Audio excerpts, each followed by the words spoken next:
Good days mga lods, for today's video ay nag-withdraw nga tayo dito sa Ronke Rice Farmer ng 1,000, no?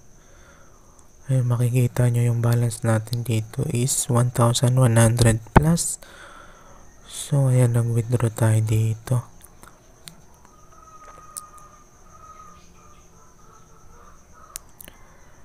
Tapos yan. So ayan, tapos hindi pa nga rin siya umapir yung ano dito, no? Yung withdrawal natin na 1,100 mga lods. Ayun, wala tayo ding nare-receive na token nga, no, sa ating Ronin wallet mga lods. So kahapon pa to, no, pang mag-iisang araw na siguro ngayon. Wala pa rin yung ating token, no. So ayun guys, kung may problema din kayo tulad sa Ronke Rice dito sa Discord guys, i-click nyo lang to.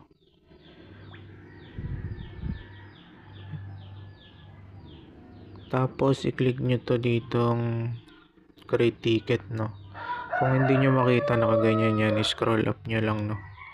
Yan, nandito yan, create ticket yan. Tapos open ticket nyo dyan. Tapos kung may reklamo kayo, back lang yan kayo dyan at magno-notify yan dito, notification.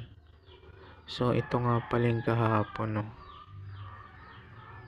Ito yung nag-reply sa atin.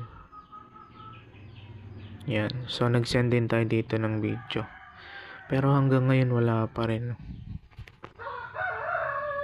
So ayun guys, pagbukas natin dito ng Ronke Rice Farmer natin, ayan, so may negative 131, no. So sana maayos to ni Ronke, no, sa resource natin dito sa may bank.